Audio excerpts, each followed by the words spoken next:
सबसे पहले मैं माँ काली से क्षमा मांगती हूँ, मुझसे कोई गलती हो तो क्षमा करें।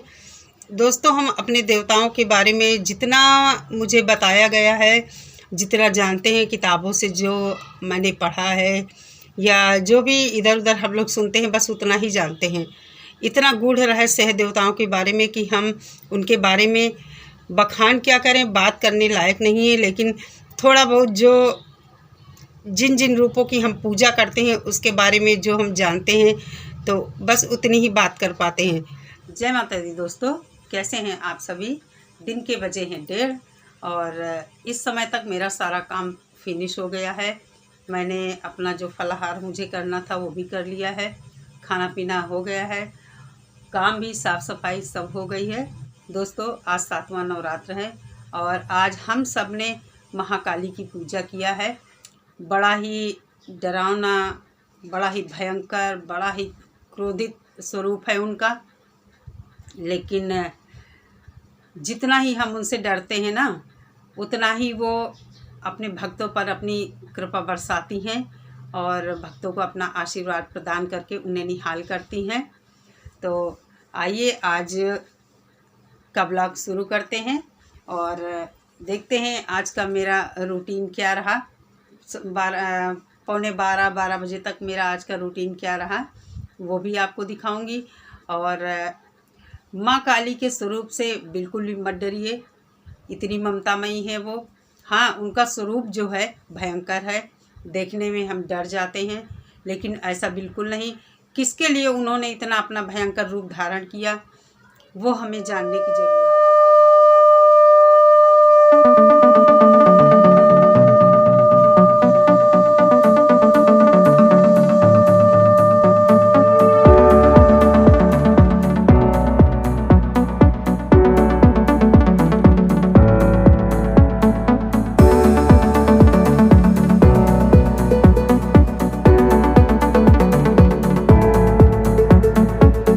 दोस्तों, आज हम सभी ने महाकाली की पूजा किया है। माँ काली बहुत ही ममतामयी हैं, अपनी कृपा अपने भक्तों पर बरसाने वाली हैं। तो माँ काली हम सबकी रक्षा करें और इसी कामना के साथ आज के व्लॉग की स्टार्टिंग कर रही हूँ। उम्मीद करती हूँ आपको पसंद आएगा।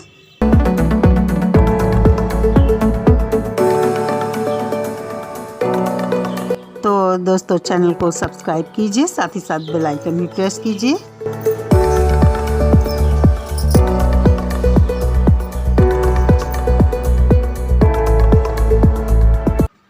तो दोस्तों, स्वागत है आप सभी का मेरे चैनल पर।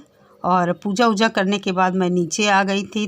थोड़ा सा घी लेकर हाथ में, चेहरे पर और हाथों में लगा लिया था। चाय वाय पीने के बाद सब्जी काट लिया है और पालक है, आलू है, ये सब्जी आज बनाने जा रही हूँ।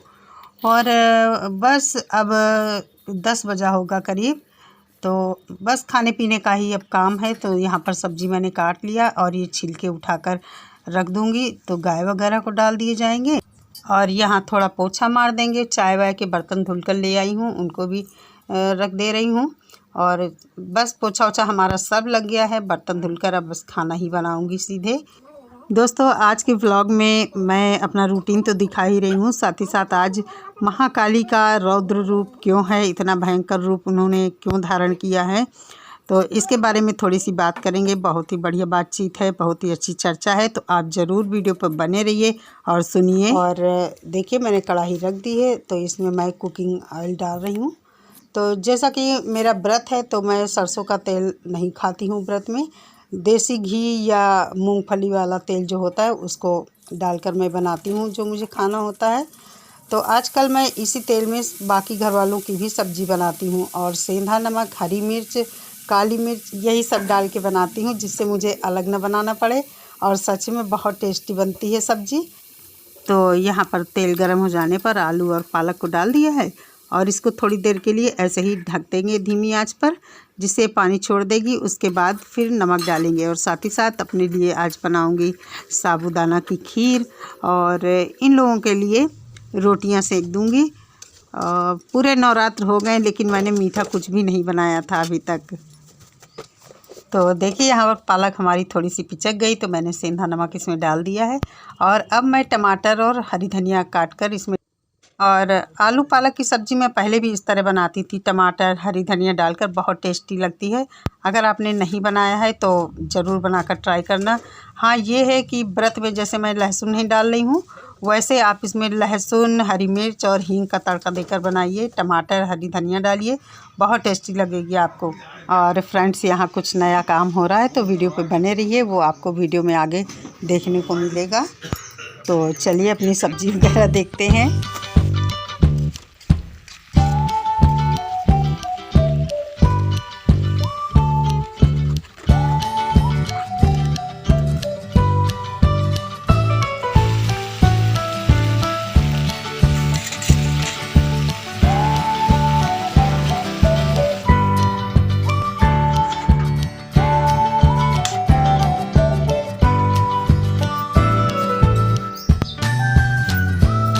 सारे काम से फुर्सत मिल गई, फ़ैन ऑन कर लेती हूँ और थोड़ी देर आराम करने के बाद तब खाना वाना खाऊंगी। गैस वगैरह पोंछ दी, कढ़ाई धुल के रख दी और नीचे रोटी रखी है। ऊपर व्रत वाला रहता है सब मेरा, ऊपर व्रत वाला आइटम रहता है, नीचे रोटी रहती है। मेरा अड्डा यहीं पर लगता है, रात में भी और दिन में भी। बिस्तर धुला था।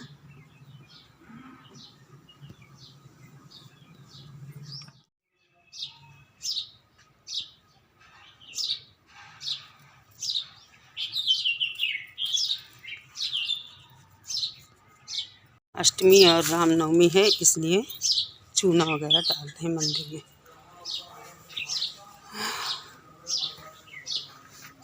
आजकल हमारे यहाँ चिड़ियों के छोटे छोटे बच्चे खूब हैं। ये चैत का महीना है, आज ही कल कहते हैं कि बच्चे होते हैं पक्षियों के। देखिए आवाज़ आ रही होगी आपको, बोल रहे हैं चूं चूं। यहाँ कहीं है मंदिर के जो ये गड्ढे होते हैं इस तरह की, ये वाले, तो ऊपर वाले गड्ढों में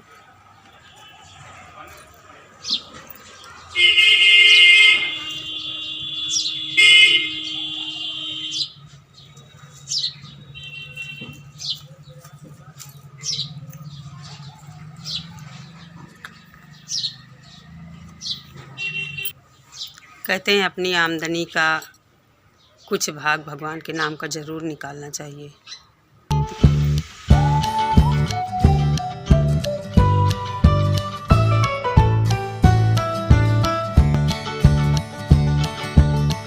आइए दोस्तों, खाते हैं खाना, फलाहार जो भी आप कह लीजिए। साबूदाने की खीर है, खीरा है और आलू पालक की सब्ज़ी है।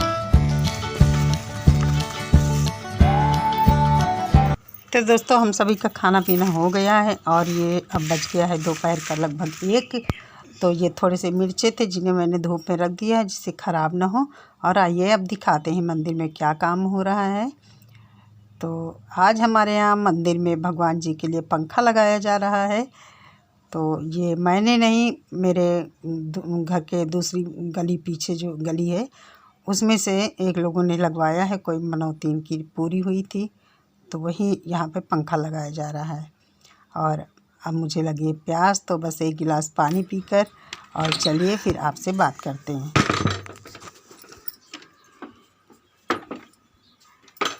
एक बार फिर से स्वागत है आप सभी का मेरे चैनल पे। तो दोस्तों, माँ